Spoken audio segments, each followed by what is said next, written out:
지난주에 저희가 개인 구ring한 현황 보고 드리겠습니다. 지난주에 저희가 140명 구ring했습니다. 140명. 무더운데도 아마 무더울수록 부채가 더 역할을 잘했던 것 같아요. 140명 구ring했고 지금까지 올해 1월부터 3,054명을 구ring했습니다. 네, 수고들 많으셨습니다. 부채 아직 교회도 많이 있어요. 최소 1,000장 이상 있어요. 아마 지난번에도 되게 많이 가져가신 것 같은데 더 가져가셔서 시간 나면 나가서 햇빛이 쨍쨍하다 그러면 이 부채 나눠줘야 될 모양이다 이렇게 생각하시고 나가셔서 어르신들이나 아이들에게 선물로 준다 그러고 이렇게 부채 보여주고 관심을 가지면 복음을 설명하는 겁니다. 은혜의 복음을 설명하는 것만으로도 상을 받는 거니까 그렇게 하셨으면 좋겠습니다. 요한복음 7장 끝부분하고 8장 초반부 공부를 하겠습니다. 요한복음 7장 47절 47에서 49절 요한복음. 여기에 종교 지도자들이 등장합니다. 바리새인들이 그들에게 대답하기를 너희 역시 미혹된 것이 아니냐 했어요. 미혹된 종교 지도자들이 다른 사람에게 미혹됐다고 말하는 겁니다. 관원들이나 바리새인들 가운데 어느 누가 그를 믿은 적이 있느냐? 많이 있어요. 상급 관원들 중에 많은 사람이 주를 믿었다고 요한복음 12장 42절에서도 말하고 그 대표적인 사람이 니코데모라고 하는 여러분 아시죠? 요한복음 3장에서 있었어요. 그런데 이 사람들이 지금 거짓말을 하는 거예요. 없었다고. 여기 해놨죠? 거짓말. 그러니까 미혹은 전부 거짓말을 통해서 시작이 되는 겁니다. 지금 이 대화할 때도 이게 거짓말이 그대로 드러나는 겁니다. 48절 보시면 있죠? 관원들이나 바리새인들 가운데 어느 누가 그를 믿은 적이 있느냐? 상급 관원들 중에 많은 사람이 믿었는데도 이렇게 말하는 겁니다. 49절 그러나 율법을 모르는 이 무리는 저주를 받은 것이라고 하더라. 이것도 거짓말이에요. 율법을 모르면 저주받지 않아요. 율법을 모르는데 율법이 요구하는 그 죄의 삭슬 달라고 하나님도 말할 수 없어요. 그러니까 죄를 모르는 어린아이들은 죄의 삭슬을 묻지 않는다고요. 죄를 모르는 지능이 낮은 사람들 있잖아요. 전능아 중에도 죄를 모르는 사람이 있어요. 아는 애도 있지만 모르는 사람에게는 죄의 값을 묻지 않아요. 그러니까 율법을 모르면 그 율법을 요구하는 죄의 삭슬 하나님도 묻지 않으신다고요. 그러니까 율법을 그러면 난 율법도 모르는데 이방인인데 양심이 안다고요. 이게. 율법의 행위가 양심에 기록되어 있어요. 그 양심에 죄 짓지 말라 그래요. 간음하지 말라 그러고 도둑질하지 말라 그러고 술 취하지 말라 그러고 양심이 다 안다고요. 거부할 뿐이지. 그러니까 죄 짓지 말라는데 계속 죄를 지으면 이제 양심의 화인을 맞으면 그때는 이 기능을 잃어버려요. 양심이 원래의 기능을. 이것도 거짓말이죠. 율법을 모르는 이렇게 말하면 안 되고 율법을 알아도 율법대로 살 수 있는 사람이 아무도 없잖아요. 이걸 율법을 제대로 알고 율법의 정신을 지키려고 하는 사람은 예수님께로 가게 되어 있어요. 그래서 율법이 우리를 예수님께로 인도하는 지도교서라 그러는 겁니다. 그러니까 아무도 그러지 않았다고 그 당시의 사람들은. 그리고 전부 미혹되어 있어요. 여기 미혹이라는 단어가 미혹. 미혹은 우리가 배웠어요. 하나님도 사람을 미혹시켜요. 마음의 우상들의 많음에 따라서 하나님 직접 속여버려요. 그 하나님께 속임당한 사람은 반드시 지옥에 가게 돼 있어요. 반드시 그리스도의 심판석에서 아무것도 얻지 못할 거예요. 그래서 항상 하나님 보기에는 마음이 중요한 겁니다. 마음을 이제 열어놓고 주님 앞에 기도하는데 속여요. 하나님을. 기도하면서 속이고 있어요. 하나님 절대 속지 않아요. 다 알아요. 그 동기와 의도를. 그분 앞에 진실하게 교제해야 합니다. 그리스도는. 근데 속이려는 순간에 먼저 속여요. 하나님께서. 그러니까 이단 교리를 붙들게 되어 있어요. 그런 사람들일수록. 그 대표적인 게 영어 킹제임스 버전이 한국 사람에게 하나님의 말씀이라고 말하는 그 인간이에요. 그러면 자기 영어 실력이 하나님이 돼요. 나중에.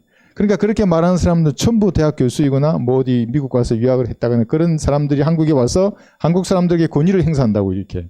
야, 영어 성경의 뜻은 그 뜻이 아니야. 이건 이렇게 돼. 내리면 또 바뀌어요. 이게 자기도. 바뀌게 돼 있어요. 영어라 단어라는 것이 그 문장에 따라 다 바뀌어요. 그러니까. 모국어 성경의 권위를 결코 인정하지 않는 사람들이 되는 겁니다. 마음에 우상들이 있으면 그렇게 속게 되어 있어요. 마귀도 속잖아요. 이게 마귀들도. 속이는 자들이에요. 사람이 마귀의 것을 구하지 않습니까? 그럼 마귀 들린다 그러죠. 그럼 반드시 속아요. 그 사람은. 그러니까 이상한 걸 하게 돼 있어요. 이 땅을 사는 동안. 미혹된 사람들입니다. 그런데 이런 미혹보다도 여기에 있어요. 이게 올바로 나누지 않아도 미혹에 빠지게 돼 있어요. 디모데후서 2장 15절. 여러분 이거 암기해야 할 구절이죠. 한번 보세요. 다시 한번 보겠습니다. 무슨 우상이나 죄 때문에 속는 것은 이해하는데 성경을 올바로 나누어 공부하지 않아도 속는다니 이게 무슨 말인가? 야, 그렇게 속아요. 디모데후서 2장 15절 보시면 개역 성경은 1구절 읽어봐야 소용없습니다. 예, 그 이상하게 되어 있기 때문에. 디모데후서 2장 15절 내가 진리의 말씀을 올바로 나누어 그랬어요. 자신이 하나님 앞에 부끄럽지 않은 일꾼으로 인정받도록 공부하라 그랬어요. 이 나눈다는 말의 의미가 은혜를 나누고 말씀을 나누고 음식을 나누어라 이 말이 아니에요. 음식을 나누어 먹는 건 좋은 일이죠, 성도들끼리. 근데 그 구절을 여기 굳이 성경에 쓰지 않았다고. 여기는 세대별로 교리가 무엇인지 명확하게 나누어서 공부해야 하는 겁니다. 그러지 않으면 마귀의 교리를 공부하는 사람이 돼요. 그게 뭐예요? 미혹된 사람이에요. 오늘 그 예를 하나 적어 놓은 겁니다. 이 하나의 구절에 속은 대한민국의 모든 기독교계는 다 마귀적인 교리를 하게 되어 있어요. 그게 뭐냐면 요엘서 2장에 등장했던 그 말씀을 사도행전 2장에서 실현됐다라고 신학적으로 가르친다고요, 목사들이. 그래서 방언한다 그랬나고요, 방언. 성령 세례를 또 받으려고 그러고 환상, 꿈, 예언이 거기서 등장한다고요. 한번 볼까요? 예, 요엘서 2장부터 볼게요. 지난 시간에 했지만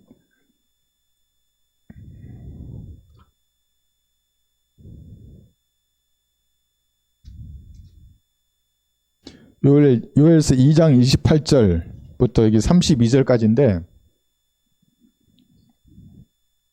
우리가 이해해야 할 것은 이겁니다. 지금 이 구절을 베드로가 사도행전 2장 14절에서 인용을 한다고요. 요엘 선지자가 말했다. 그러면서 주의 날에 대해서 언급을 해요. 여기 사도행전 2장에서.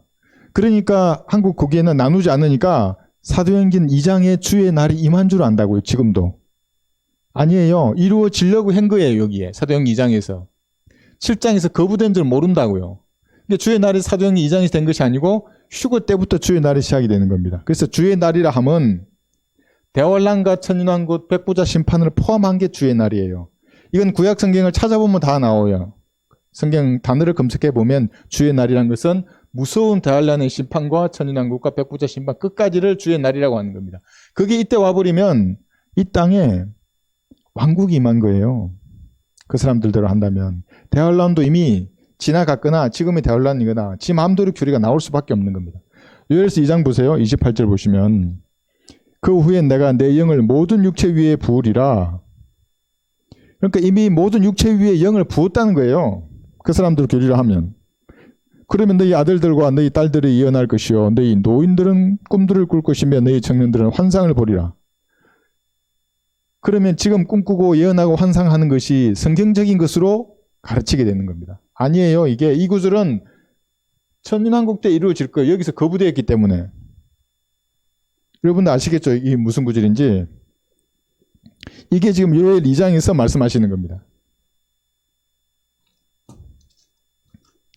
요엘 2장 28절했죠. 29절 또 그 날들에는 내가 내 남종들과 여종들 위에도 내 영을 부어주리라 하면서 30절부터는 뭐냐면 이건 대환란이에요. 내가 하늘들과 땅의 이적들을 보이리니 피와 불과 연기 기둥들이라. 주의 위대하고 두려운 날이 오기 전에 해가 흑암으로 달이 피로 변하리라. 이게 뭐예요? 예수님의 재림이잖아요. 지상 재림. 그러니까 대환란 끝의 구절이에요. 이것이. 그러나 누구든지 주의 이름을 부르는 자는 구의 이름을 받으리니 지옥에서 구원받는 게 아니에요. 어디서 구원받느냐 하면 이는 주께서 말씀하신 대로 시온산과 예루살렘에 구의 이름이 있을 것이요. 누구로부터 구의 이름을 받는 겁니까? 적그리스도의 세력으로부터 이스라엘 민족이 구원받는 겁니다. 예수님께서 지상 재림하셔서 다 구해내실 것입니다. 남은 자를 주께서 부르실 것입니다. 이거는 이루어지지 않았어요. 이루어지려고 했어요. 사도행전 2장에서 베드로는 이루어질 것으로 믿었어요. 예, 믿었지만 7장에서 이제 여기 보세요. 7장에서 스테판이 여기 십자가로 거부된 예수님을 다시 전한다고요. 너희가 구약에 메시아가 이 땅에 오셨는데 너희들이 십자가에 못 박아 죽였다고. 그분을 지금이라도 받아들이라고. 그 사람들이 죽였잖아요. 스테판도. 두 번째 거부된 겁니다. 그러니까 이 주의 날은 이때 이루어진 게 아니고 교회 시대라고 하는 2000년 뒤로 미뤄졌다고 여기로. 만약 이때 받아들였다면 사도행전 7장에서 이것이 그대로 이렇게 당겨질 거예요. 여기 2부터 대환란 천연왕국 백부자 심판이 여기 있죠. 여기 그대로 이렇게 왔을 거예요. 이쪽으로. 이해하시겠죠? 그죠? 만약에 예수님이 십자가 못 박히지 않았다면 이것이 그대로 여기로 당겨져 있을 거예요. 이걸 이해하지 못한다고. 이걸 나누지 않는다고요, 한국 사람들. 그냥 성경 보고, 오, 주의 날이 사도행전 2장에서 피와 불과 연기는 그냥 영적으로 해석하고, 환상, 꿈, 방언도 했잖아, 그때. 방언한 사람은 3,000명 중에 아무도 없었어요. 아무도 방언하지 않았어요. 성경을 읽어보면 알아요. 저는 12명이라고 생각해요. 120명도 아니고. 외국어로 말했던 겁니다, 그게. 근데 그걸 지금 가져와가지고 오산이 기도원 가보세요. 이 불 받으라 그러고, 불폭탄 받으라 그러고, 막 성령 세례의 증거가 방언하는 거라고 막 쌀라깔라말라 해서 전부 막이 들린 사람들이에요, 여기. 뭐가 또 차이 나냐면 이거 한번 볼까요? 여기 그 육체 위에 부으심이에요. 여기 요엘서 2장에 보시면 지난 시간에 했지만 다시 볼게요. 요엘서 2장 28절에는 내 영을 모든 육체 위에 붓는다 그랬어요. 그럼 만약에 이때 육체 위에 부어졌다 그러면 골로새서 2장 11절은 무슨 말이 되냐는 겁니다. 골로새서 2장 11절. 이 구절은 영적 수술을 나타내는 구절이죠. 2장 11절. 여기는 육체 위에 영을 붓지 않고 영이 육체에 손도 대지 않고 잘라버려요. 영적 수술이 일어나는 겁니다. 골로새서 2장 11절 보세요. 또한 너희가 그 안에서 손으로 하지 아니한 할례를 받았으니 곧 그리스도의 할례로 육신의 제들의 몸을 벗어버린 것이라 했어요.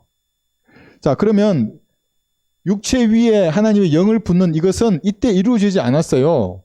언제 이루어질 거냐면 대환란 이 육신으로 대환란과 천년왕국을 살아서 들어간 사람의 육체 위에는 영을 부을 거예요.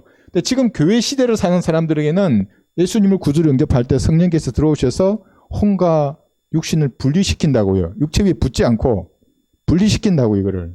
여러분 이거 이해하시겠죠? 이걸 다른 겁니다. 이걸 나누지 않으면 미혹된 사람들이 전부 다 그러니까 방언에 속는다고요. 오늘도 알락갈락하고 있다고 뭘 가지고 3시간을 기도하고 아니 하루에 3시간 기도하면 밥은 언제 해요? 도대체 집안일을 언제 하냐고요. 그러니까 여러분 자매님들은 집안을 지켜야 하는 겁니다. 먼저 교회 가가지고 3시간 기도하고 무슨 신혼 입고 교회 가고 왜 가냐고요. 그게 마귀적인 거예요. 그러니까 상식으로 먼저 판단하는 겁니다. 그러니까 나보고 무슨 휴급하라고 생각하는 사람들은 잘 생각해야 되는데 내가 제일 싫어하는 게 그거라고. 집안 정리 잘 해놓고 밥할 거 하고 해놓고 하나님께 예배드리는 거지. 자신 본분을 다하지 않고 교회 와서 그러면 하나님 그걸 받으시겠습니까? 그죠? 자, 그래서 이것하고는 다른 겁니다. 이게 천연왕국 때하고 교회 시대와는 다른 거죠. 여기에 모든 게 다 이루어진 게 아닌 겁니다. 이것이. 이게 나누어 공부해야 알 수 있는 겁니다. 여기 있죠, 여기. 지금 요엘 2장에 나와 있는 피와 불과 연기는 대환란 후 3년 만에 이루어지는 무서운 심판을 말하는 겁니다. 사도행전 2장에서는 하나도 이루어진 게 없어요. 그러니까 이 사람들이 피와 불이 연기가 없었으니까 이걸 영적으로 해석하는 겁니다. 그러니까 푸틴이 러시아를 침공하면 그때 피와 불과 연기가 났지 않냐 이러면서 이게 전부 영적으로 해석합니다. 그 사람들. 그러니까 대환란 때 되면 실제적인 피와 불과 연기가 있을 거예요. 그리고 예루살렘에서 구해냄이 있을 겁니다. 이렇게 요엘서 2장을 해석할 수 있는 것은 뭐냐면 올바로 나누어 공부하기 때문에 가능한 일입니다. 그렇지 않으면 불가능해요. 다 속아요. 그러니까 어제 오전 설교 시간에 말씀드렸죠. 전주에서 우리 형제님 제가 이제 커뮤니티에 올릴 텐데 우리 그 김영보 형제님 그 흰옷 입으시고 모자도 흰 모자시였더라고요. 전주에서 부채 나눠주는 사진을 저한테 보내왔던데. 근데 거기서 아마 부채를 받았나 봐요. 어떤 아주머니가 전화해 와가지고 666 부채 이거 있잖아요. 제가 전화를 다 하고 이제 마지막에 생각해 보니까 이거예요. 그분이 그랬어요. 저한테 이렇게 쉽게 구원을 받으면 구원 못 받을 사람이 어디 있냐고. 대한민국에 다 구원을 받지. 근데 그렇지 않다고. 이거 쉬운 것 같아도 어려운 일이라고. 왜 이게 어렵냐고. 믿으면 된다며. 그러니까 아주머니도 안 믿으시지 않냐고. 지금 안 믿고 666 표를 말하지 않냐고. 믿는다고. 믿는 사람 그렇게 하는 게 아니라고. 표를 전하는 게 아니라 믿은 걸 말해야지. 표와 상관이 없다고. 그건 내가 준 부채에 표가 있냐고. 표가 없지. 예수님 피로 죽으시고 부활하셔서 당신 죄를 용서했다고. 벌레 같은 당신을 위해 죽으셨다고 믿으라고 하니까 그 뭔 말인지 모르죠. 그 사람이. 믿는다는 말만 되풀이하는 거예요. 믿는 게 아니에요. 그게. 그러니까 그 사람은 은혜의 복음에 대해서 정확하게 들어본 적이 없는 겁니다.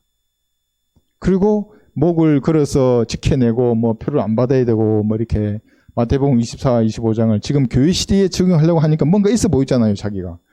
구원을 하는데 자기가 뭔가 도와줄 것 같거든요. 그러니까 자기를 내세우게 되는데 그게. 나누지 않으니까 이 사람도 미혹된 사람이에요. 이렇게. 무섭죠, 미혹이. 이렇게 무서운 겁니다. 다시 한번 보겠습니다. 요한복음. 그러니까 올바로 나누어 공부하라는 말씀은 하나님의 명령이기 때문에 명령을 거부하면 그 군사는 어떻게 돼요? 무가치한 사람들 전장에서. 무가치해. 그러니까 그걸 모르고 아니 뭐 좀 나누어 공부하거나 뭐 안 나누거나 무슨 상관이 있냐고. 미혹되는 겁니다. 미혹. 구원받은 사람 미혹되면 아무것도 없어요. 그리스도 심판석에서. 구원받지 않은 사람 미혹되면 지옥에 가는 것이고. 했죠. 예, 49절까지 했습니다. 그 다음에 50절부터 53절까지 한번 볼게요. 이제 니고데모가 등장합니다. 그때 니고데모가 그들에게 말하기를 그는 그들 중에 한 사람으로 밤에 예수께 왔던 자라. 니고데모를 언급할 때 여러분 계속해서 밤에 왔던 자, 세 번을 언급할 때 전부 다 밤에 왔던 자라고 꼬리표를 달아요. 그러니까 성령께서도 뒤끝이 있으신가요? 한 번 밤에 찾아봤어요. 몰래. 그랬더만 그 다음에도 야, 그 사람 나 밤에 왔던 사람이야. 떴을 때 밤에 왔던 자야 이렇게 얘기하고 있습니다. 어쨌거나 그래도 밤에 와가지고 이제는 정신을 차려서 예수님을 위해서 변론을 하는 겁니다. 지적인 이의를 제기하는 겁니다. 잘못된 거라고. 우리의 율법이 먼저 당사자로부터 들어보고 그가 하는 일을 알기도 전에 아무나 심판하는 것이냐고 하니. 아, 똑똑하죠. 아, 우리 율법대로 해야지. 율법은 정의예요. 여기 정의에서 정인. 두세 정인의 말로 죄를 확정해야 하는 겁니다. 증거가 아니에요. 이거 가지고 또 싸우더라고요. 증거니 정인이. 정인이지 당연히. 증거가 아니에요. 두세 정인의 입으로 확정하는 겁니다. 그러니까 이런 지적인 이의를 딱 제기하는 겁니다. 그 율법대로 해보자 이 말이죠. 그들이 대답하여 그에게 말하기를 너도 갈릴리에서 왔느냐? 갈릴리에서는 어떤 선지자도 나오지 않는다고 했으니 찾아보라고 하더라. 찾아볼 필요도 없어요. 요나가 갈릴리에서 나왔어요.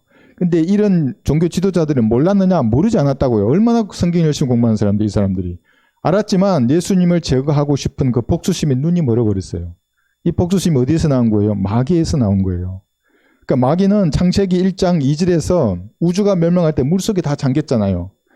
그 물속으로 던진 사람이 예수님이에요. 너무나 똑똑히 기억해요. 우주의 찬란한 영광을 자기가 가지고 있었는데 자기를 완전히 그 왕권을 빼앗더니만 물속에 던져서 저주 속에 넣었잖아요.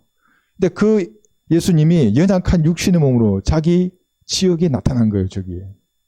얼마나 죽이고 싶었겠어요. 그러니까 그 복수심에 예수님이 죽으면 새로운 세대, 여러분이 태어난다는 걸 까맣게 잊어버렸어요. 그 예언도 아마 봤을 거예요. 마귀가.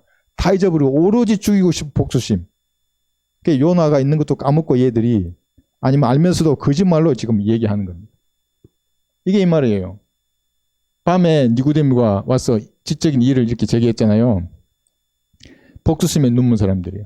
그래서 지금도 이 진리를 제거하기 위해서 수많은 종교 지도자들은 눈이 멀어 있다고요. 그러니까 저한테 전화해서 저보고 이단이라 그러고 뭐 휴거파라 그러고 시한부 종말론자라고 말하는 겁니다. 시한부 종말론자라는 말이 나를 정해놓은 거잖아요. 전 날 정하지 않았어요. 다만 그럴 것이라고 성경적으로 판단은 해요. 날은 정하지 않고 여기 해놨어요. 여기 시대의 표적들을 보라 그랬어요. 시대의 표적을 분별하지 못하는 사람 보고 예수님이 뭐라 하셨어요? 볼까요? 마태복음 16장 3절을 보면 그러니까 먹고 마시고 노니까 시대의 표적을 분별할 수가 없죠. 제가 좀 분별한다 그래서 그럼 제가 이단이 되는 겁니까? 마태복음 16장 3절 2절부터 볼게요. 주께서 그들에게 대답하여 말씀하시기를 저녁이 되면 너희는 하늘이 붉으니 날씨가 좋겠구나라고 말하고 또 아침에는 하늘이 붉고 지푸리니 오늘은 날씨가 굳겠구나 하나니 오 너희 위선자들아 그랬어요. 너희가 하늘의 현상은 분별할 줄 알면서도 시대의 표적들은 분별할 줄 모르느냐 하여. 위선자들이에요 전부 다. 제가 시대의 표적을 분별해서 휴거가 가까이 왔다고 말하면 이단이 되고 먹고 마시고 놀면서 아무런 표적도 없어요. 휴거도 없고 그들은 아무것도 없어요. 그런 자들이 예수님 위선자라고 말하는 겁니다. 제가 말하는 두 개의 표적이 뭐였어요? 러시아였어요. 러시아가 일어나잖아요. 우크라이나를 계속 치잖아요. 지금 점령한 지역만으로도 충분한 완충지대가 돼요. 이스라엘을 치기에 이상이 없어요. 그런데 전선을 확대하고 있어요. 지금 벨라루스로 올라가잖아요. 지금 러시아의 바그너 용병 그룹이 폴란드를 위협하고 있다고요. 그러면 폴란드를 위협하면 뭐예요? 폴란드가 지원하는 군비를 싹 줄이면 우크라이나는 완전히 지금 끝나요. 러시아가 압승할 수 있어요. 푸틴이 나름대로 똑똑한 거예요. 그러니까 총 한 발 안 쏘고 우크라이나에 폴란드가 지원하는 그 전쟁 물자를 못 주게 할 수 있다고요. 지금 그 용병 그룹을 통해서. 어쨌거나 러시아가 굴기를 하고 있는 겁니다. 왜냐하면 이스라엘 치니까 휴거가 가까우면 올수록. 제가 이걸 하나의 체크리스트로 뽑았던 것이고 그 두 번째가 뭐냐면 완전한 통제 사회예요. 여러분 보셨어요? 여러분 몸에 핸드폰 칩을 신겠다고 말했잖아요. 노키아 사장도 말하고 인터넷에 대담이 올라와 있어요. 칩을 심으면 여러분은 서로 공유하는 겁니다. 자매님의 생각을 제가 알아요. 아이고 저를 싫어하시는구나. 아이고 저를 좋아하시는구나. 알아요. 제가 칩이 같은 칩인데 생각을 다 안다고 여기에. 그럼 누가 알아요? 네, 적글수는 다 알아요. 호르몬의 변화를 알아요. 야, 쟤가 조금 표 안 받으려고 도망다니는 애는 표 안 받으면 금방 아는 것이고 표 받았더라도 뭔가 이상한 낌새를 호르몬의 변화를 통해서 바로 알 수 있는 완벽한 통제 사업이라고.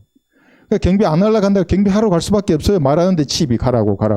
가서 경비하게 되는 겁니다. 그게 만들겠다고 내가 말한 게 아니라 유튜브에서 대담을 한다고 난 그렇게 할 거야.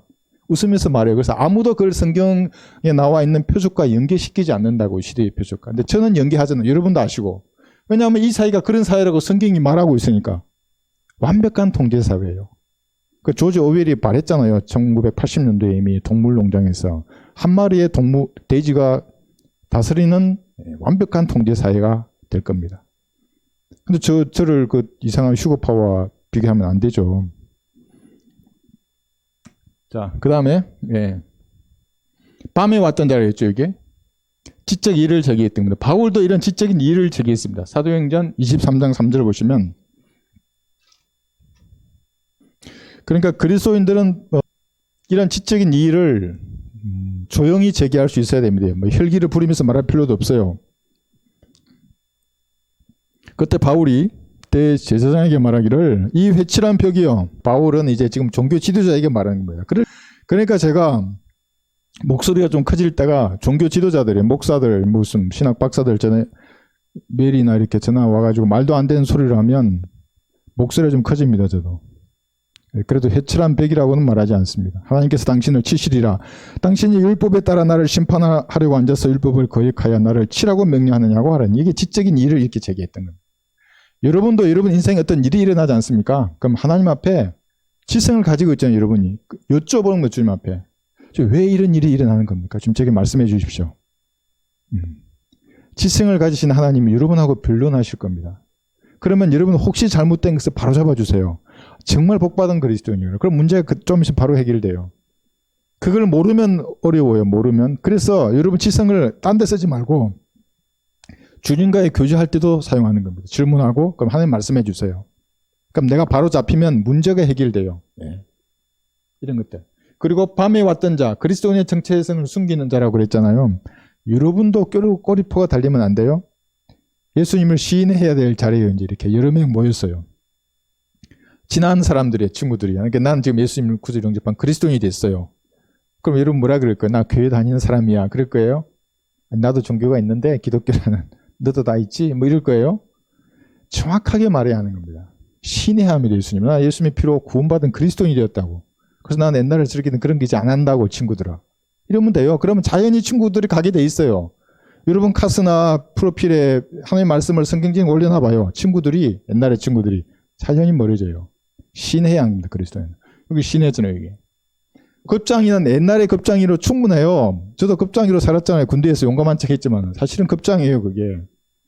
예수님을 위해서 내가 발휘하는 용기가 아니면 다 급쟁이들이에요. 그냥 호탕하게 옳고 떠들어요. 속에는 죽음에 대한 공포가 가득 차 있으면서. 예수님 안에서 용감해야 하는 겁니다. 시인해야 하는 거야. 나 예수님을 구주로 영접해서 난 그리스도인이 되었다고. 난 한글 김진희 성경 하나님의 말씀으로 믿는다고. 난 우리 서울 성경 독립 침례교회로 섬기는 그리스도인이라고 얘기해야 하는 겁니다. 이렇게. 그러니까 너도 구원받으라고 이렇게. 그러면 이제 사람들이 알아서 멀어져요. 이게 이상한 사람이네. 타국인이네. 한국 사람이 아니네. 이거. 여러분들은 이런 꼬리표가 없어야 합니다. 그 다음에 8장 1절을 보겠습니다. 자, 53절하고 연계해서 보겠습니다. 7장 53절하고. 그리하여 각자 자기 집으로 돌아가더라. 8장 1절. 예수께서는 올리브 산으로 가시니라. 예수님은 집도 없으셨나요? 이제 밤에 주무시러 가야 되는데 산으로 가서 주무셨어요. 그런데 사람들은 다 집이 있었다고요. 여러분들은 오늘 다 주무실 때가 있잖아요. 그죠? 그래 예수님께서는 여우도 굴이 있고 공중의 새들도 보금자리가 있는데 인자는 머리 둘 곳조차 없다고 하셨어요.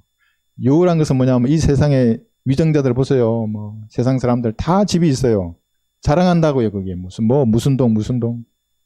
여러분들은 그 집을 자랑해요? 자랑하면 안 돼요. 그리스도인들은 새 예루살렘 도성이에요. 새 예루살렘 도성은 평등하잖아요. 모든 사람이 다 똑같은 집을 주는 거예요. 그게 하나님, 물론 우리의 의는 다르지만 영광은 다르지만 집은 다 똑같아요. 그런데 여우들, 그러한 사람들은 집이 있고 새들, 마귀들도 집이 있어요. 마귀의 집이 어디예요? 종교적인 곳에는 마귀들이 항상 모이게 돼 있어요. 종교의 이름으로 모이잖아요. 불교, 기독교, 천주교, 무슨 교 전부 다. 가장 종교란 말이 높은 가르침이기 때문에 이것이 높은 가르침이라고 말하는 데는 항상 마귀들이 있어요. 특히 의식이 있고 종교적인 무슨 행사를 하는 데는 마귀의 영들이 거기서 활기를 친다고 항상. 무당들 그 산속에 하는 거 보셨죠? 그게 막 이렇게 뛰잖아요. 막 이렇게 하면서 그게 마귀의 영들이 같이 있다고요. 거기에. 안 보입니까? 그게? 보면 이게 저는 막 이렇게 토가 탁 나와요. 그런 거 딱 보면. 막 빨간 옷 입고 막 이렇게 막 이렇게 하잖아요. 그게. 그 부숫간에 고기가 연상이 돼요. 정말로 그게. 오래 못 봐요. 빨리 스킵해야 돼. 안 봐야 돼. 그런 것들이. 그런데 예수님은 집이 없었어요. 예수님의 집은 어디예요? 지금 예수님의 집. 여러분의 몸이에요. 볼게요. 고린도전서 3장에 보시면 고린도전서 3장 16절에서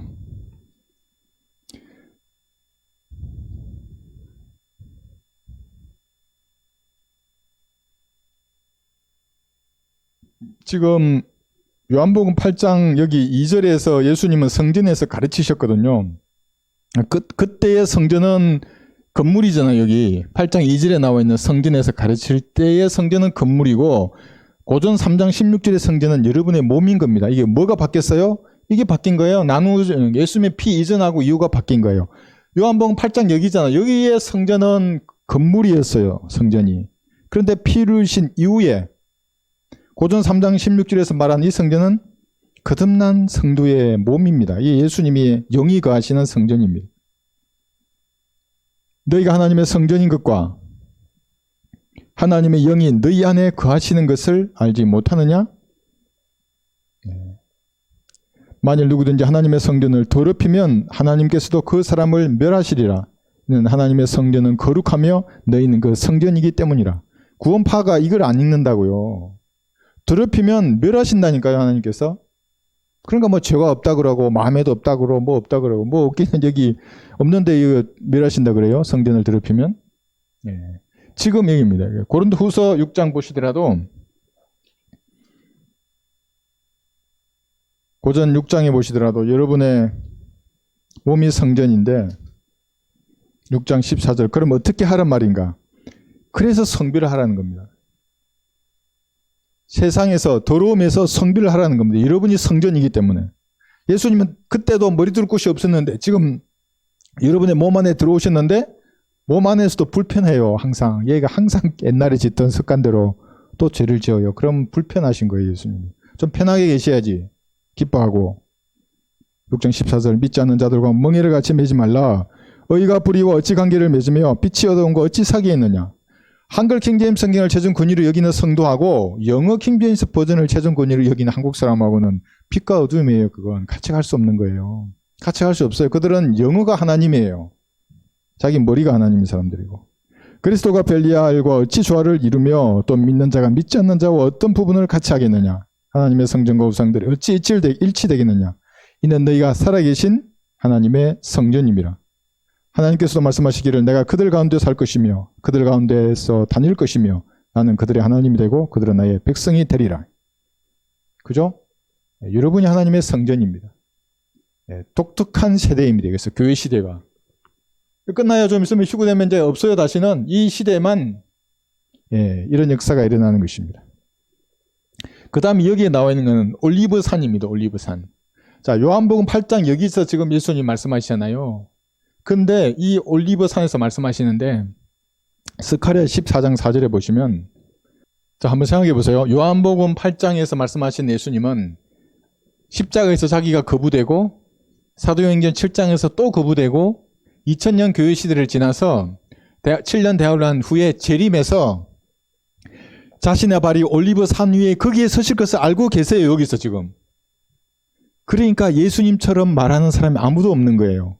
그 당시에 그랬잖아요. 아무도 이 사람처럼 말하지 않는다고. 말하지 않지. 미래를 2000년도 지난 그때를 지금 보고 있다고, 현재처럼. 그리고 말을 하는 거예요. 그러니까 말에 권위가 있지. 이렇게 말하는 사람 아무도 없었는데 이제 미쳐서 너무 미쳤네. 미쳤다고 할 수도 없지. 이게 너무나 말씀에 권위가 있기 때문에. 여기 4절에 보시면 스가랴 14장 4절. 그의 발이 그날에죠. 재림하신 그날입니다. 예루살렘 앞 동편에 있는 올리브산 위에 서시리니, 올리브산은 그 중간이 동쪽과 서쪽으로 갈라져 매우 큰 골짜기가 생길 것이며 산의 절반은 북쪽으로 산의 절반은 남쪽으로 옮겨지리라 하시면서 밑에 쭉 해요. 9절 보시면 주께서는 온 땅을 치리할 왕이 되시리니 그날에는 한 분 주께서 계실 것이며 그의 이름 하나만 있으리라. 예수님이 이걸 아시는 거예요. 이게 여기서 재림하셔서 통치할 천년왕국을 아시면서 여기서 지금 사람들을 가르치고 있어요. 여기 볼까요? 마태복음 24장 3절에서는 올리브산에서 대환란에 대해서 말씀하고 있습니다. 마태복음 24장 3절. 주께서 올리브산 위에 앉으셨을 때 제자들이 조용히 나와서 말씀드리기를 언제 이런 일이 있겠으며 주께서 오실 표적과 세상 끝의 표적이 어떤 것인지 우리에게 말씀하여 주소서라고 하니, 지금 올리브산에 앉으셔서 세상 끝의 표적을 말하는 겁니다. 근데 한번 생각해 보세요. 세상 끝이 이때가 될 수도 있었다고요. 여기가 십자가가 없었으면 천년왕국이 이때 왔으니까 세상 끝이었어요. 이때가 세상 끝이 될 수도 있었다고요. 사도행전 7장에서. 이도 세상 끝이 이루어지지 않았어요. 그러면 세상 끝이 어디예요? 대환란 때가 되면 천년왕국을 바라볼 거예요. 예수님이 재림하신 그때를. 그러니까 세상 끝이라는 것이 한때만 있는 게 아니에요. 그 문장을 가만히 보면 이때가 언제 세상 끝이었는가. 그러면서 지금 올리브산에서 대환란을 얘기하고 있는 겁니다. 이때 말씀하시는 것이 이때도 아니고 이때도 아니고 대환란 이때를 말하고 있어요.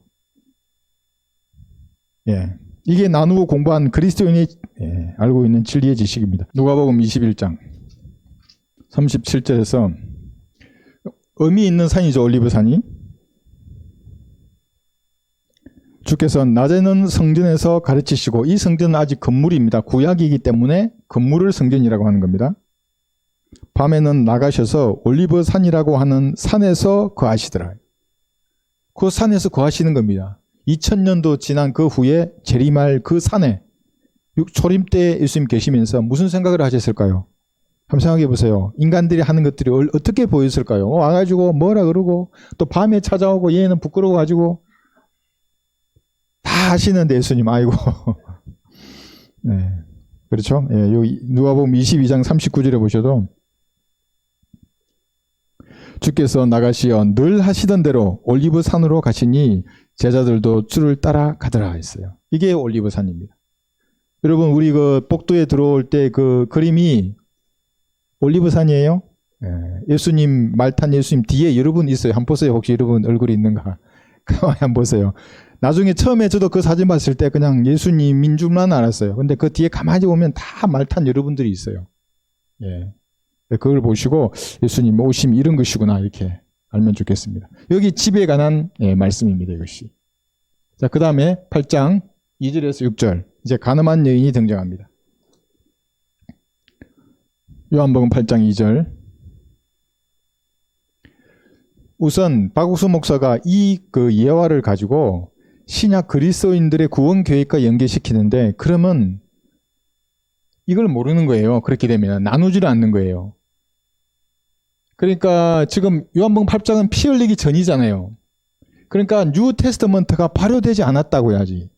예수님의 피로 세상 죄들이 다 제거되지 않았다고요. 피를 믿으면 구원받는 시대도 아니라고요.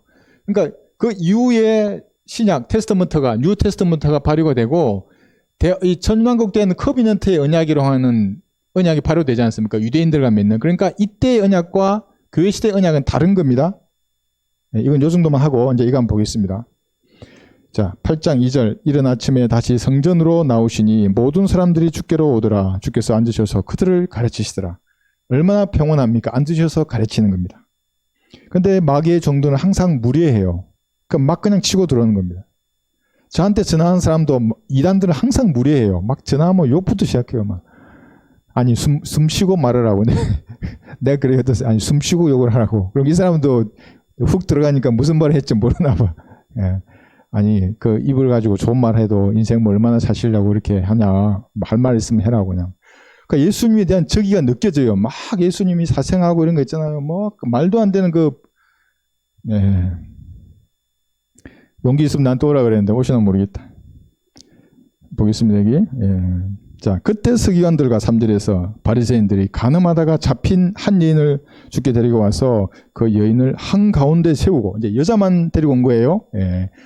얘들이 똑똑했으면 알았을 거예요. 왜냐하면 율법은 남녀를 같이 데리고 와야 돼요. 그리고 남녀를 같이 죽여야 돼요. 근데 여자만 데리고 온 거예요. 잘못된 거잖아요. 그죠? 자, 세우고 그런 거예요. 주께 말씀드리기를 선생님, 이 여인이 간음하다가 현장에서 잡혔나이다. 모세는 율법에서 그런 여자를 돌로 치라 명령하였는데 선생님은 어떻게 말씀하시겠네까라고 하니, 이게 마귀의 강교한 계략이 이런 것들입니다. 인간의 지혜로는 어려워요, 당하기가. 왜냐하면 지금 이 말의 의미는 여기 써놨죠, 그죠? 이 여자를 잡았는데 율법대로 하면 어쨌든 여자는 죽여야 되잖아요. 남녀를 같이 죽이라 그랬으니까. 근데 만약 예수님이 그러니까 율법대로 죽여라 그래 버리면, 돌로 치라는 말이잖아요. 죽여라 그러면은 내가 이 땅에 심판하러 온 게 아니고 구원하러 왔다고 하는 그 말씀을 딱 책을 잡을 거예요. 요한복음 3장 17절에 나와 있는 대로. 아니 돌로 치라고요 율법대로? 아니 예수님이 구원하러 세상에 오셨다 그랬는데 이자를 죽이라는 말입니까? 이렇게 말했을 거예요 이 사람들이. 그러니까 이걸 안 거예요 이 사람들이. 이 결학이에요. 이렇게도 못하고 저렇게도 못하고. 이 선택지에는, 이 마귀의 종들이 제안한 선택지에는 답이 없어요. 이것도 못하고 저것도 못해요. 그 다음에 놓아주라 그러면 마태복음 5장 17절에 나와 있는 율법을 이루려고 왔다고 하는 예수님의 말씀을 책 잡을 겁니다. 아니 어떻게 놓아주라 그래요? 율법을 이루려고 왔다고 당신이 말해놓고. 그러니까 도망갈 데가 없어요. 마태 5장 17절. 내가 율법이나 선지서들을 폐기하러 온 줄로 생각하지 말라. 폐기하러 온 것이 아니라 이루려고 왔노라. 예수님의 율법의 예언을 이루려고 이 땅에 오셨어요. 그런데 율법대로 하지 않고 놓아주라 그래요. 그러면 이 종교 지도자들은 분명히 네가 그전에는 그렇게 말하지 않았느냐 하면서 예수님을 공개적으로 망신을 줬을 거예요. 그럼 사역이 끝나는 거죠, 예수님이. 그거 어떻게 했어요, 이게? 그러니까 인간의 힘으로는 사탄의 술수를 이길 수가 없어요. 말씀을 올바로 나누어서 보는 그런 성경적 한도를 가지고 여러분 일어나는 모든 현상들, 생각들, 사고들을 판단해야 돼요, 올바르게. 그러지 않으면 이길 수 없어요. 그래서 얘기했죠. 정신을 차리고 사탄이 여러분을 건드릴 때에 마귀의 세력들이 올바르게 판단해야 합니다. 이게 데살로니가전서 5장 1절에 했죠. 정신을 차리고 있어요. 볼까요? 데살로니가전서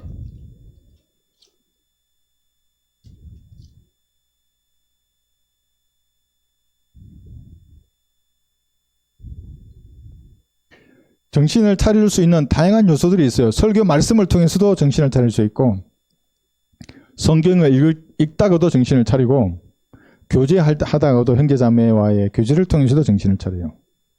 데살로니가전서 5장 6절 보시면, 그러므로 우리는 다른 사람들과 같이 자지 말고 깨어있어 정신을 차리자. 잔다는 말이 무슨 말입니까? 미혹의 영에 사로잡히면 다 자요. 시대의 표적을 아무리 얘기해도 관심이 없어요. 아이고 뭐 러시아가 그런 거야, 뭐 전쟁이 한두 번 있었냐고. 항상 하는 전쟁인데 뭐 이스라엘을 치든 말든. 그렇게 되는 겁니다. 잠잔다고요. 자지 말고 정신을 차리자죠. 이는 자는 자들은 밤에 자고 술 취하는 자들은 밤에 취하기 때문이라. 그러나 우리는 낮에 속하니 정신을 차리고 믿음과 사랑의 흉배를 붙이고 구원의 소망인 투구를 쓰자 해요. 믿음과 사랑의 흉배는 여러분이 붙여야 되는 겁니다. 사랑과 믿음. 구원의 투구. 구원의 투구가 뭐겠어요? 구원 받았잖아요. 구원의 확신을 가져야 합니다. 흔들려요 마귀들은. 뭐가 조금 죄를 지으면 어제 그 666 부채 이거 아주 막 그러더라고요. 아니 이렇게 믿어도 또 죄를 짓잖아요. 그러니까 구원을 받을 똥 말똥 한 거예요. 그러니까 이제 부채를 보고 뭔가는 찔림은 받았어. 네, 비유로 설명은 했는데 구원의 확신이 없어요. 그 사람들은. 구원의 투구 한번 딱 쓰면 벗겨지지 않아요. 이거는 내가 성경에 바로 써 있으면. 정신을 차려야 한다고 마귀는 계속 무너뜨려요. 그거를. 베드로전서 1장에 보시더라도 정신을 차려야 합니다. 저도 집에서 우리 가족이랑 뭐 대화하고 있으면 눈치 빠른 가족이 갑자기 영적으로 뭐가 좀 이상한데 하고 딱 얘기하면 내가 못 보던 걸 딱 내가 정신이 들어요. 미혹될 것 같으면 자기도 모를 때가 많다고요. 그러니까 교제가 온데 알게 되는 겁니다. 베드로전서 1장 13절. 그러므로 너희는 생각의 허리를 동이고 정신을 차려 예수 그리스도께서 나타나실 때 너희에게 가져올 은혜를 끝까지 바라라 했어요. 중간에 포기하지 말아요. 끝까지 바라는 겁니다. 정신을 차리고 생각의 허리를 동이는 겁니다. 생각은 난잡하잖아요. 막 이런저런 생각이 다 들어요. 허리를 동해야지. 불필요한 생각 다 없애버리고 정신을 차려야 하는 겁니다. 베드로전서 펴셨죠? 4장 7절에 보시면 만물의 마지막이 가까웠으니 그러므로 너희는 정신을 차리고 깨어 기도하라 했어요. 정신을 안 차리면 잠자는 사람들은 기도하지 않는다고요. 정신을 차려서 깨어 기도하지 않으면 마귀가 그냥 해요. 마귀도 지적이에요. 여러분도 지적인 이의를 하나님 앞에 제기할 수 있지만 마귀도 여러분에게 제기할 수 있어요. 지적으로 뭔가 질문을 탁 던져요. 정신 안 차리고 있으면 그냥 당하는 겁니다. 생각이 허리를 동이고 했죠. 깨어 기도하라. 그러니까 대부분의 삶의 문제는 기도하지 않기 때문에 그래요. 우리는 영적인 그리스도인이지 않습니까? 호흡이에요. 기도라는 것은. 성경은 언제든지 펴서 읽으면 되는데 기도는 여러분이 무릎으로 다가서야 된다. 하나님 앞으로. 그러니까 주님과 기도하지 않으면 마귀가 주는 잠에 그냥 취할 수밖에 없습니다. 정신을 차리고 깨어 기도해야 합니다. 5장 8절도 볼게요. 넘겨보시면 정신을 차리고 깨어있으라 이는 너희 대적 마귀가 울부짖는 사자처럼 삼킬 자를 찾아 두루 다니기 때문이라. 두루 다니고 있습니다. 정신을 차리면. 그래야만이 마귀가 주는 이런 수수에 걸리지 않아요. 예수님은 정확하게 여기서 이기셨어요. 여기 뭐라 그러셨냐면 요한복음 8장 다시 돌아가시면 그러나만 여러분에게 이렇게 상황을 딱 만들면 힘들어요. 하나님 주시는 지혜가 아니면 이길 수 없어요. 요한복음 8장 7절에서 그래도 그들이 계속해서 물으니 일어서시어 그들에게 말씀하시기를 너희 중에 죄 없는 자가 먼저 그 여인에게 돌을 던지라고 하시더라. 이게 무슨 말이냐면 죄 없는 자라는 말의 의미가 이게 용서예요. 그러니까 이게 자비예요. 돌을 던지라 하잖아. 이게 공이라는 겁니다. 그러니까 하나님의 거룩하심은 의의 칼이 지키고 있는 거예요. 그 거룩하심은 공의여야 하는 겁니다. 그게. 만약 허락하잖아요. 더러움을. 그건 공의가 아니고 거룩함이 아니에요. 그러니까 이 무서운 거예요. 이 공의의 칼, 의라는 것은. 그러니까 던져야 돼요. 이것을. 그런데 죄 없는 자가 던지란 말의 의미가 이게 자비거든요. 그러니까 자비와 공의가 완벽하게 조화를 이루는 말씀을 한 거예요. 그래 던지라. 죄 없는 자가 먼저 던져. 그러니까 이 사람들이 다 양심의 가책을 받는 겁니다. 예수님의 자비와 공의가 또 완벽한 조화를 이루는 곳이 어디입니까? 그게 갈보리 십자가입니다. 여기 갈보리 십자가의 공의예요. 율법의 요구는 죄의 삭선 사망이기 때문에 저나 여러분들은 전부 다 죽어서 지옥에 가야 될 사람들입니다. 그 공의예요. 그 하나님의 의의 칼이 지키는 거룩하심이에요. 그건 그렇게 가야 돼요. 그렇지만 자비를 베풀어 주시는 겁니다. 하나님이 자신에게 사실은 하나님의 그 심판을 쏟아부었어요. 이 갈보리에서. 그러니까 이 사실을 믿는 사람에게는 자비와 공의를 완벽하게 충족이기 때문에 패스하는 겁니다. 패스. 이게 유월되는 겁니다. 유월절 하잖아요. 이게 유월된 믿음으로. 또 이렇게 한다고 해서 하나님의 교회처럼 뭘 먹어야 되는 거 아닙니다. 빵 먹고 포도주 먹어야 그게 유월절 의식의 뭐 지킴으로써 그건 전혀 상관없는 겁니다. 예수님이 이렇게 이 질문에서 사탄의 술수와 계략에서 자비와 공의를 조화시킴으로써 그들을 오히려 무릎 꿇였던 겁니다. 손가락으로 쓰셨잖아요. 여기 뭐 썼냐 하면 레위기 20장 10절을 쓰셨다고 생각이 돼요. 레위기 20장 10절에 보시면 그러니까 얘들이 성경을 아는 애들이니까 예수님이 땅에 이거 쓰신 거예요. 야, 왜 너 여자만 데려왔니? 남자는 어디 있어? 혹시 그 남자가 너가 아니야? 지금 이 묻는 거예요. 다른 사람의 아내와 간음하는 자, 즉 자기 이웃의 아내와 간음하는 자는 그 간음한 자와 남자죠. 그 간음한 여자를 반드시 죽일지니라. 그런데 사람들은 여자만 데리고 온 거예요. 손으로 이거 쓰신 거예요. 야, 양심이 찔리지 않아? 예, 이거 이 죄 없는 자가 돌을 치라 그랬잖아요. 예. 손으로 쓰신 건 뭔가 하신 건 4번인데 첫 번째가 글을 쓰신 거예요. 나중에 또 쓰세요. 예. 또 쓰시는데 나머지 3번은 뭐냐면 시편 8장 3, 4절에 보시면 예수님이 손가락으로 우주 만물을 만드신 분이에요. 손으로 우주 만물을 만들었어요. 볼까요? 시편 8장에 보시면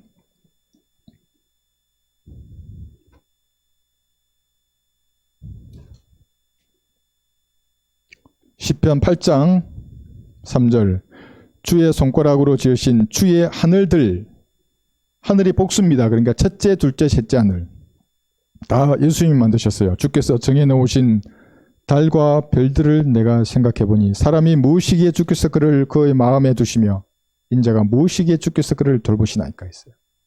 네, 우주 만물을 지으신 겁니다. 예, 블루드문 이런 거 아니에요. 여러분 블루드문 해, 달, 별 이런 거 쫓아가면 안 됩니다. 달과 뭐 태양이 빛빛으로 변하는 그때 예수님이 재림하신다면서 하늘을 바라보잖아요. 그럼 점성술사가 되는 겁니다. 별점을 치는 자들이에요. 전부 다. 성경은 분명히 하늘에 달과 별 보지 말고 시대의 표적을 보라고 얘기했어요. 그러면 하늘의 달과 별에는 징후가 없느냐? 징후가 있어요. 달이 빛빛으로 변하게 돼 있어요. 태양도 그렇게 되는데 그거는 그렇게 된다는 거지. 그 시기를 하늘의 별을 보게 되면 점성술사가 된다는 말입니다. 성경들은. 그런데 이거 엄청 인터넷에 많더라고요. 막 수천 명씩 단톡방 종족을 만들더라고. 이 블루드문 가지고. 전부 마귀적인 겁니다. 그게. 그러니까 그 사람들이 만든 은혜의 복음 전도지를 보면 안다고요. 100점 만점에 10점도 못 줘요. 그거는. 없어요. 은혜의 복음이. 처음부터 별자리부터 시작한다고. 육각형의 별. 그건 마귀의 별이에요. 육각형의 별이. 그러니까 이스라엘의 별이 성경적인 줄 아는 거예요. 그 다윗의 별이. 렘판의 별이에요. 렘판의 별. 그게. 마귀의 별이라고요. 그게. 자, 그래서 그 다음에 다니엘서 5장에 보시면 벨세살이 죽을 때에 손가락이 나타나서 글을 쓴다고 이렇게. 그죠? 그러니까 지혜롭고 탁월한 영을 가진 다니엘이 풀 수 있을 겁니다 하면서 다니엘이 와서 그 글자를 풀어줘요. 오늘날 성경은 누가 풀어줍니까? 성령님이 풀어주시는 거예요. 여러분들에게. 올바로 나누어 공부하는 이 지금 지혜 이거 했어요. 제가 이거 여러분 이해하세요? 못하세요? 어려운 거예요. 이거. 이해하도록 역사하시는 분은 성령님이세요. 세대별로 복음이 다르다는 것을 모르면 어떻게 되냐면 그 사람은 거짓말쟁이가 되는 거예요. 지금 교회 시대에 666 표를 전하면 마귀의 종이에요. 그 사람은. 저주받을 다른 복음이라고요. 저주받는다는 말은 지옥에 가는 사람들이라고요. 그 사람들은. 아유, 나는 구원받았기 때문에 표를 전한다고. 새빨간 거짓말이에요. 그럼 바울이 거짓말한 거죠. 그러나 누구든지 다른 복음을 전한다면 그는 저주를 받으리라 그랬어요. 그건 지옥에 간다는 말입니다. 구원받지 않았기 때문에 표를 전하는 거고 구원받지 않았기 때문에 회개하라 천국이 가까이 왔다고 외치는 거예요. 회개하라 천국이 가까이 왔다는 말은 대활란테 외치는 거죠. 회개하라 이 천국이에요. 가까이 왔다고 말하는 거예요. 이때도 외쳤었죠. 그렇게. 예수님이. 거부해버렸지 않습니까? 십자가로. 사도행전에서도 거부하고. 자, 그 다음에 출애굽기 31장 여기 18절에 보시면 한번 볼까요? 십계명을 손가락으로 씌었어요. 그런데 모세는 박살내버렸습니다. 이것이 하나님의 말씀을 대하는 인간의 자세입니다. 주께서 출애굽기 31장 18절 보시면 시내산에서 모세와 이야기를 마치셨을 때 하나님께서 손가락으로 쓰신 두 증거판인 돌판들을 모세에게 주시니라. 나중에 모세가 이거 어떻게 합니까? 돌판을 깨버려요. 이후에 어쨌든 하나님의 말씀을 깨버렸습니다. 물론 이제 다시 사본을 만드시지만 이게 어떤 교훈을 주냐면 지금도 하나님의 말씀을 박살낸다고요, 사람들이. 영어 킹 제임스 버전으로 한국 사람에게 제시함으로써 모국어 성경을 박살낸다고요. 그게 표킹이라는 겁니다. 흠킹이라는 거고. 근본킹, 전부 그 사람들의 성경은 영어예요. 한글이 하나님의 말씀이 될 수 없어요, 그들에게는. 박살내는 사람들의 히브리, 헬라어 마찬가지예요. 교단의 교리도 마찬가지예요. 그것으로 이 성경을 재단하려 한다고요. 예정론을 끼워 맞춘다고요. 극단적인 칼빈주의 교리를 맞춰요. 자기 지성만 마찬가지 이런 거야. 잘난 자기 머리로 하나님의 말씀을 재단하는 사람들이에요. 생각해보세요. 하나님 손가락으로 십계명을 써줬는데 그 얼마나 그걸 깨버려요. 이게 모세가 그 인간의 육신의 혈기로. 그러니까 지금도 그런 후손들이 이 나라 교계에 가득 차 있는 겁니다. 마지막 이거 볼게요. 8장 다시 들어가셔서 8절부터 그리고 다시 몸을 굽혀 땅에다 쓰시니 그 말을 들은 자들은 양심의 가책을 받아 가장 늙은 자로부터 시작하여 맨 나중 사람까지 하나씩 자리를 떠들아 그리하여 예수께서 혼자 남으시니 그 여인이 한가운데 서 있더라 그랬어요. 그러니까 또다시 양심의 땅 위에다 뭔가 쓰는 겁니다. 양심의 가책을 받습니다. 그러니까 가장 위대한 설교자는 누굽니까? 여러분의 양심입니다. 여러분이 양심이 여러분에게 말할 때 그것이 가장 위대한 설교가 되는 겁니다. 그 양심에 말하는 분이 성령님이어야 합니다. 성령님이 여러분에게 양심에 말하지 않습니까? 그 양심의 소리를 듣고 여러분의 혼이 몸을 통제해서 하나님께 영광 돌리는 그리스도인의 삶을 사는 겁니다. 제가 아닙니다. 위대한 설교자. 여러분의 양심이 가장 위대한 설교자입니다. 그러니까 양심을 화인 맞아버리면 끝이에요. 그러면 윗선으로 거짓말을 하게 되어 있습니다. 가만히 보면 돼요. 이 사람 양심이 깨끗한가 더러운가. 더러운 사람은 윗선으로 거짓말을 하게 되어 있습니다. 이 양심의 소리가 여러분 혼과 몸을 통제하게 만들어야 합니다. 그래서 로마서 9장 1절 보면 사도 바울도 양심이 증거한다고 했습니다. 로마서 9장 1절 내가 그리스도 안에서 진실을 말하고 거짓말을 하지 아니하노니 나의 양심도 성령 안에서 나에게 증거하는 것은 내 마음에 큰 근심과 그치지 않는 슬픔이 있다는 것이라. 육신에 따른 내 형제들 하면서 자기 민족에 대한 복음화의 열정을 말하고 있습니다. 그러니까 양심이 성령 안에서 자기에게 증거하는 겁니다. 말합니다. 여러분의 양심이. 여러분 양심의 소리를 들어보셨습니까? 저는 군대 생활할 때 군대 생활하니까 이제 교회 생활이 어렵죠. 그러니까 이제 근데 이걸 알았어요. 공부도 했고 기도를 한 2달 안 했어요. 하도 바빠서 훈련하느라. 근데 이제 또 어디 잘 알지 못하는 지역으로 훈련을 간 겁니다. 낯선 곳으로. 그날 밤에 잠을 자는데 꿈속에서 기도했나 봐요. 저는 기도할 때 내 양심은 그대로 얘기하면 좀 앞에 간절하게 해요. 그러니까 사람들이 너무너무 놀랬나 봐요. 공포에 떨었대요. 깨우지도 못하고 꿈속에서 기도했어요. 그래 내가 깨고 나니까 애들 표정이 다 이상한 거예요. 그래 왜 그러냐, 뭔 일 있냐고 그랬더만 불러가지고 조용히 무슨 일이냐 했더만 나가 중대에 이제 주무신데 너무 기도를 진지하게 해가지고 다 맞아. 너 얼어붙었다고 하나님이 살아계신 것처럼 말하니까 다 자기는 하나님 안 믿는데. 그래서 내가 알았어. 내 양심이 뭐라고 말씀하시는 거예요, 그게. 그때는 저도 그냥 총알이 저를 피해 다닐 줄 알 정도로 이렇게 다녔을 때인데 그때 뭔가 제가 알았어요. 양심에 뭔가 말씀하시는구나. 자, 그래서 양심이 위대한 설교자가 되는 겁니다. 그 다음에 여기 11절 볼까요? 예수께서 일어나시어 그 여인 위에는 아무도 없는 것을 보시고 여인에게 말씀하시기를 여인아 너를 고소하던 자들이 어디 있느냐 아무도 너를 정죄하지 않더냐고 하시니. 그러니까 두세 정인의 입이에요. 두세 증거가 아니고. 그러니까 이거 폭행에서 두세 증거니 정인이니 참 그런 걸로 우습죠. 하시니 그 여인이 말씀드리기를 주여 아무도 정죄하지 않았나이다라고 하더라. 예수께서 그녀에게 말씀하시기를 나도 너를 정죄하지 않노라. 가라. 그리고 더 이상 죄를 짓지 말라고 하시더라. 이렇게 하셨어요. 이게 우리에게 교훈이 되는 말씀입니다. 그리스도인들에게. 우리도 더 이상 죄 짓지 말아야 돼요. 구원받처럼 구원받았으니까 이제 끝이야. 지옥은 안 가요. 가고 싶어도 갈 수 없어요. 그렇다면 구원받은 여러분의 몸으로 하나님께 영광을 돌리는 그런 삶을 살아라 이 말입니다. 그래서 로마서 8장 여기 1절에서 제가 지금 매주 이거 인용하잖아요.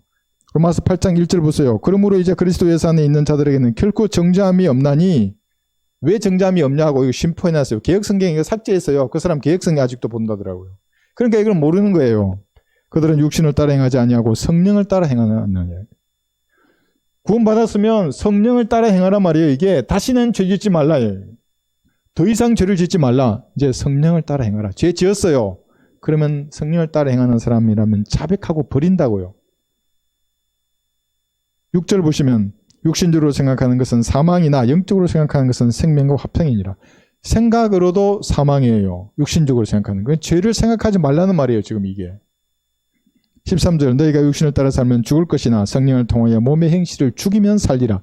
이렇게 그리스도인들이 이 여인을 보면서 더 이상 죄 짓지 말아야 되겠구나. 내가 이 여인처럼 계속 간음하고 살다가는 죽는구나. 진짜 죽여요. 하나님이 성전을 멸하시는 겁니다.